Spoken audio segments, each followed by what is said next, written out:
this is the first of the true power weapons that we see. And for all its construction, it was still about divine calculation, about taking in all the information, being able to communicate it, and that allowed them to leverage everything. This is cognitive superiority, right? So if Sharur exists in your universe, it doesn't just hit, it actually analyzes.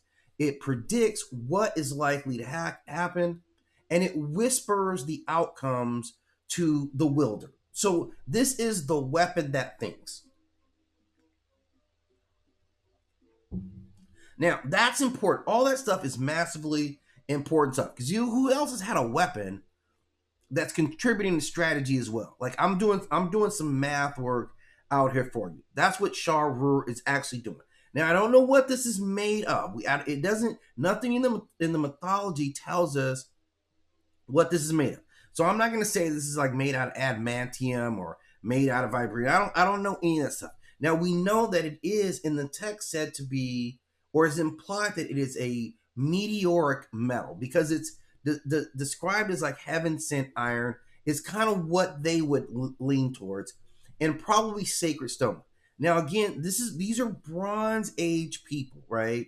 So for them, bronze and iron at this stage, those are divine metals. This is literally changing the world. So, this is a early Bronze Age culture. They're like 3000 to 2000 BCE. So they would have imagined this as a bronze mace head. It would be mounted on a heavy shaft like we see here, and it would be inscribed with divine markings, right? So it's not just forged, and this is really the importance of what they were saying about it, and what they were putting into it even says it just a ton about the culture itself, right? Like we're getting like what they're saying by what they infuse into it. It's not just for busting you upside the head. It is ensouled. It is given an intelligence, like a high intelligence. And in some version, it speaks independently and acts almost like a messenger and implies it's not just metal, it is animated by a divine intelligence. So symbolically, this is metal plus word and divine authority, like a sacred metal. So that's what we get when we talk about this. And there is some mythology where Ninurta goes up against this demon, Asag, who that's a funny name, and he's so powerful that he literally just dries up rivers and just like he's just extremely destructive. So Ninurta prepares to go and fight him, and Sharur speaks, and he scouts ahead. He gives him a strategy. He reassures the deity when he hesitates. And this is important. This hesitation part is important because it's not about blind rage. He functions in the sense of like a tactical intelligence. He's tactical about how he wants to move forward, especially like in this. He's very battlefield cognizant. He understands. He wants to suck in the landscape, like the time of day, all this stuff. This is where you're seeing these people at least expressing warfare at this extremely high level, right? Like this is what it is. This is how serious they're taking information because it becomes a divine advantage. So Ninurta ultimately slays him, and the demon's stone body becomes this mountain range. So this is like, man, this is incredibly detailed in how he moves about because this is not just a weapon of destruction. It helps convert chaos into literal geography. They manifested chaos.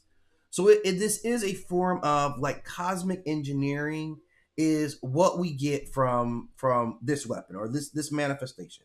And it is said that sometimes there are fragments of it that travels between the gods, like there are various stories that it has been with different gods. It acts itself as a diplomat. It is trusted, right? It is articulate. It carries authority equal to Ninurta. So it has operated completely independent. So not only, and it's still a weapon, it's still good at busting people in the head. It never loses that. So it operates as a weapon, as a scout, as an advisor, and as a diplomatic envoy. So this is This is 4 rolls that this one. I mean, talk about a Swiss Army knife, right? Like not literally, but figuratively, like a Swiss Army knife of everything that you want out of a divine. Like it's an assistant. It can fight for its assistant, bodyguard, manager, right, and PR person, right, and strategist all in one. So it's not lost that it is a mace, which is still a crushing weapon. And, this is a way of crushing disorder, like symbolically, it is smashing rebellion, it is breaks resistance. This is what Mesopotamian warfare was like, and it was associated with this kingship and authority. So it's not just military force. I think that's kind of the important thing. This is not just military force, this is royal force. This is a weapon of someone who governs all this, right? Like that's where this weapon is. I mean, and that's deep. Like that's a really, really powerful statement for the weapon. Like, just visually, like I said, like this weapon that looks this way, this glowing, Bronze Age weapon, like divine spells just wrap all around that bitch, right? Just like a powerhouse weapon that is also sage wisdom. You cannot ask for anything else, right? It's like you can fight with your iPhone. I can give you all the answers and all the sports scores, and I'm an offensive weapon, a defensive weapon, right? The things we have now, you drop that thing and it breaks. Not this. So this is all kind of advantages to this kind of weapon, and this is where it gets really deep because it is a relic of thought, is what it is. It's not abstract thought. This is strategic thought. So this thing predicts in terms of outcomes. We're talking like it is about logistics. It understands power structures, terrain. It factors in like fear and psychology.